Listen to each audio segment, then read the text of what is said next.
What up, guys? Confessions of a Video Vixen by Karen Stevens, read by me. This is the final chapter, y'all. The final chapter, apart from the epilogue. But what I have enjoyed about this last part of the book is Kareen's transformation really started within, and we have seen how she had to conquer a lot of personal demons before she had anything really tangible to show. And I think there's a lesson in that for all of us. It really does start within, and we have everything that we need to turn our life around. It's all in here and here. So without further ado, let's get into it. Chapter 18, called Ushering In. During my transformation, many old acquaintances were being left behind as new ones took their place. But one night, what was old became new again in the form of Usher Raymond. In November 2004, I was dining with an acquaintance at the Los Angeles W Hotel Restaurant and Lounge, and I decided to leave around 1 a.m. As I walked down the front steps and towards my valet, I stopped and looked up to see if my guest was behind me. He stood at the top of the stairs talking, and just then someone came out of the W and motioned for me to walk towards him. As I approached this stranger, he introduced himself to me. "Hi, my name is Keith and I work for Usher. Usher's in the building right now and would like to speak to you for a moment, if you would follow me." Usher and I spoke for just a couple of minutes that night as we stood in the middle of the heavily guarded VIP section of the W's bar and restaurant. I noticed that we were being watched, so I gave Usher my number and told him to call me the next night, which he did. Usher and I had first met back in 2000 on the steps of that very same hotel. I was leaving after having dinner and he was just checking in. "Where are you going?" he asked softly as we crossed paths. I replied, "With you," and made an immediate U-turn. Usher and I spent the next several months together whenever he was in Los Angeles. What I remember most about our time together is taking breaks for long talks and bouts of laughter, eating Subway sandwiches in bed and ordering late-night room service, logging in long nights at the studio watching him belt out singles for his then up-and-coming album 8701, making love every chance we could get. He was 20 years old then and I was 21. Usher was quiet and very attentive, always asking if I was all right or if I needed anything. He was a simple man without the constant security and Maybach Mercedes-Benz he travels with now. When he wasn't in Los Angeles, we frequently kept in contact via telephone and two-way pager. He became part of my life and my feelings for him continued to grow until he fell in love with Chili, 1/3 of the group TLC. Over the next 2 years, as he and his relationship with Chili matured, Usher and I lost touch. After reuniting in late 2004, Usher and I began to see each other once again. I instantly saw a change in him and the dynamics of our relationship.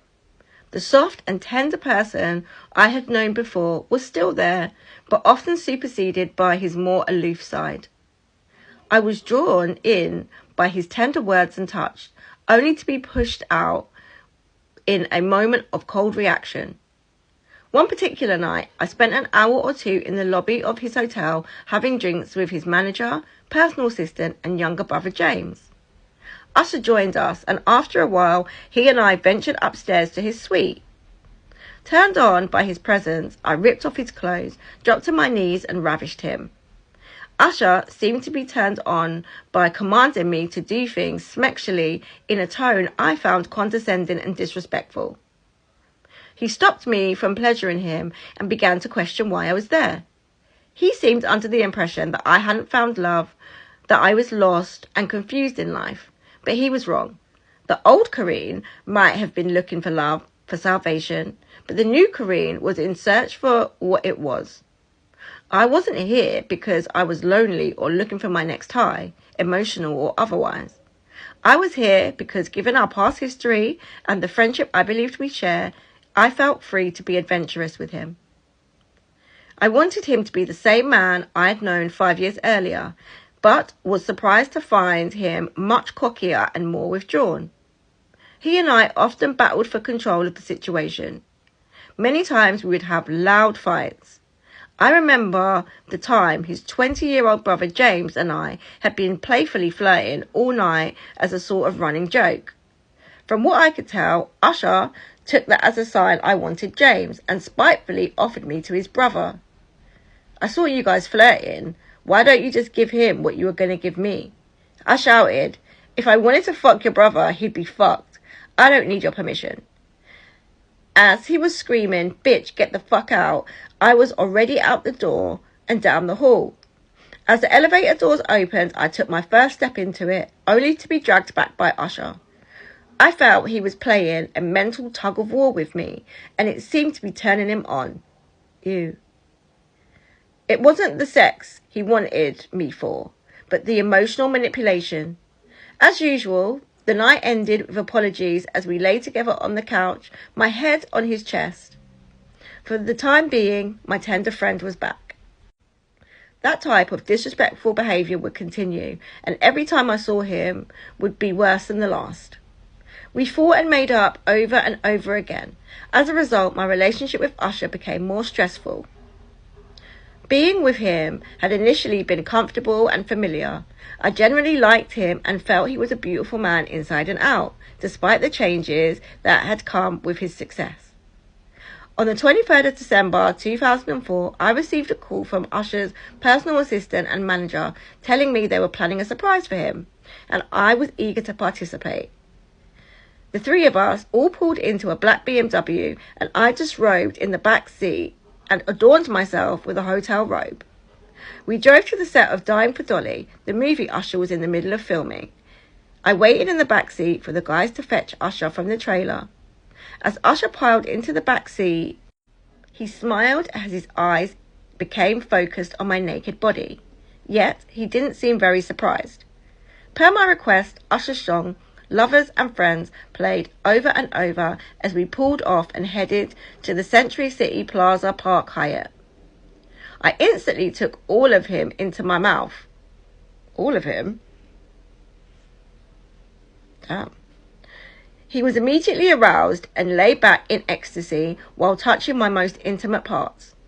I'd had more than my share of martinis at the bar before arriving on set, and it seemed as if I had reached my sexual peak all at once, in the back seat with him. With every touch I shivered, with every lick he squirmed. I was ready, and so was he, and before we knew it, we had arrived at the hotel. The driveway of the hotel was full of college students from Michigan State who were in town for the Rose Bowl, not to mention hotel staff, guests, and visitors. Still, there was no hesitation as Usher and I walked into the hotel side by side. He held his head high as I walked beside him, holding the bathroom robe together with just one hand, and my hair was a mess. We were being obvious, and Usher loved it. In the hotel room, everything was just as usual. We enjoyed each other's company at first, and then came another one of his talks. He was working so hard to build me up, then belittle me, when all I wanted to do was share some time with my lover and friend.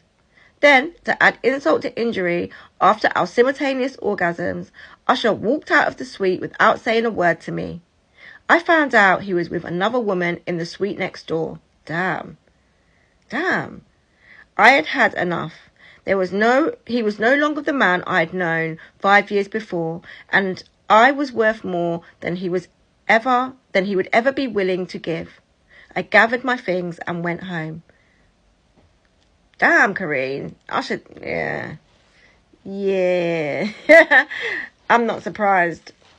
I'm actually not surprised that Usher would do you like that, because Usher don't seem like a good guy, if I'm honest. But yeah, that's the end of that chapter.